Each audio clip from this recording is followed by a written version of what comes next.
The late 1960s, a time of cultural revolution where the air was thick with the scent of change.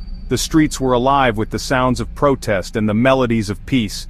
It was an era that promised a brighter future, a time when love and unity seemed within reach, a time of peace and love for some.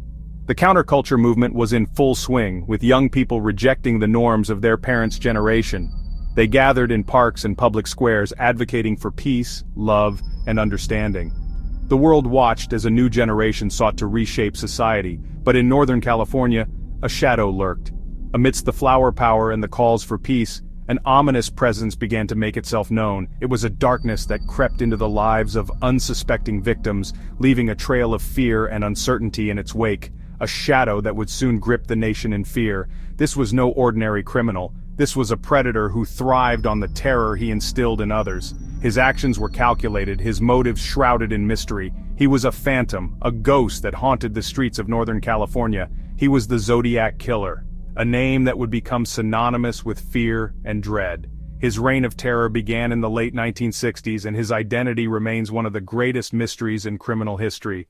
The Zodiac Killer was not just a murderer, he was a master of psychological warfare, a name that still sends chills down your spine. Even today, the mere mention of the Zodiac Killer evokes a sense of unease. His crimes were not just acts of violence, they were performances designed to instill fear and confusion. He played a twisted game with the public and the authorities, always staying one step ahead. I've seen a lot of evil in my time. As an investigator, I've encountered many criminals, each with their own motives and methods. But the Zodiac Killer was different. He was a puzzle, a riddle wrapped in an enigma. His actions defied logic, and his motives were as elusive as his identity. But this case? This one was different. It wasn't just the brutality of his crimes that set him apart, it was the way he taunted us. He sent letters to the newspapers, filled with cryptic messages and ciphers. He wanted us to know that he was out there, watching, waiting. He reveled in the fear he created. The Zodiac wasn't just a killer, he was a showman. He craved the spotlight and he knew how to keep it. His letters were filled with boasts and threats, each one more chilling than the last. He claimed to have taken many more lives than we could confirm, and he dared us to catch him. A puppet master playing with the police.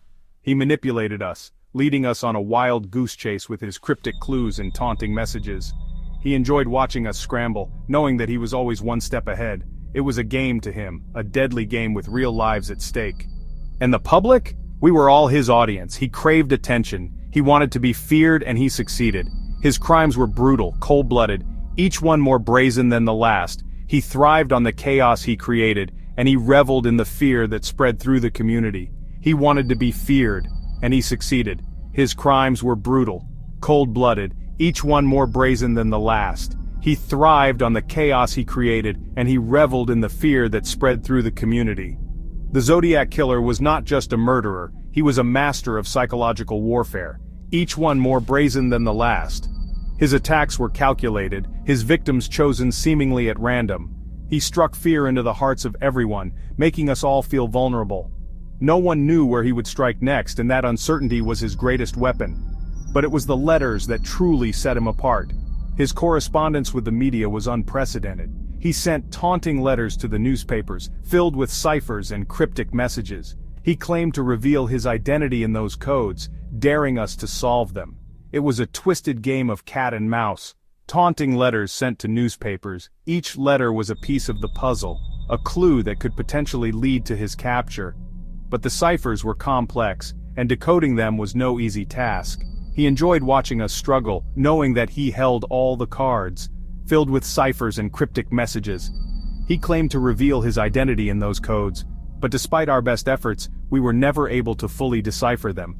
The Zodiac Killer remained an enigma, his true identity hidden behind a veil of mystery. He claimed to reveal his identity in those codes. He claimed to have taken many more lives. His boasts were chilling, his threats all too real. He wanted us to know that he was out there, watching, waiting. He reveled in the fear he created, and he thrived on the chaos he caused. He claimed to have taken many more lives. The Zodiac Killer case is one of the most infamous unsolved mysteries in American history. It's a case that has haunted me for years. The fear he instilled, the lives he took, and the mystery he left behind continue to haunt us to this day. The Zodiac Killer case is one of the most infamous unsolved mysteries in American history. It's a case that has haunted me for years. The fear he instilled, the lives he took, and the mystery he left behind continue to haunt us to this day. The Zodiac Killer was not just a murderer, he was a master of psychological warfare. It's a case that has haunted me for years. The fear he instilled, the lives he took, and the mystery he left behind continue to haunt us to this day. The Zodiac Killer was not just a murderer, he was a master of psychological warfare. His legacy is one of fear, mystery, and unanswered questions. December 20th, 1968. The air was crisp, and the night was still. The small town of Benicia, California was wrapped in a blanket of quiet, unaware of the horror that was about to unfold. A young couple, David Faraday and Betty Lou Jensen, parked on a lover's lane in Benicia, California. They were high school sweethearts, enjoying a moment of peace and intimacy away from prying eyes. The secluded road was their sanctuary, a place where they could dream about their future together. It was a cold night. The fog rolled in, creating an eerie atmosphere. Their breath was visible in the frosty air, adding to the sense of isolation. The world outside their car seemed distant and unreal. The perfect night for young love. They held hands, shared secrets, and laughed softly. The warmth inside the car contrasted sharply with the cold outside, making their little bubble of happiness even more precious. But their night would end in tragedy. Gunshots shattered the stillness. The Zodiac had struck. David was killed instantly. The sound of the shots echoed through the night, a brutal reminder of the fragility of life. Betty Lou tried to run but was shot in the back. Her desperate attempt to escape was futile. She fell to the ground, her life slipping away with each passing second. The darkness seemed to close in around her, as if the night itself was complicit in the crime. The killer was gone before anyone could see him. The investigation began. The police arrived, their flashing lights cutting through the darkness. They found a scene of chaos and heartbreak, but the perpetrator had vanished into the night, leaving behind only questions and fear. But there was little to go on. The empty road offered few clues, and the fog seemed to swallow any evidence. The police searched tirelessly, their flashlights piercing the gloom, but the answers they sought remained elusive. The Zodiac had made his first strike, and the nightmare was just beginning. Months later, another attack. The quiet town of Vallejo, California, was about to be shaken by a horrifying event that would leave its residents in fear and confusion. This time in Vallejo, California. The night was still and the streets were empty, creating an eerie atmosphere that seemed to foreshadow the impending tragedy. Darlene Ferrin and Michael Mageau were enjoying a picnic. A car pulled up. The couple, unaware of the danger lurking nearby, continued their evening, oblivious to the approaching threat. A man emerged, brandishing a gun. His presence was menacing, and the couple's peaceful night turned into a nightmare. He fired on the couple. Darlene was killed. The sound of gunfire echoed through the night, leaving a chilling silence in its wake. Michael, though seriously injured, survived. His survival would later provide crucial details about the attacker, but the trauma of that night would haunt him forever. Days later, a chilling letter arrived at the Vallejo Times-Herald.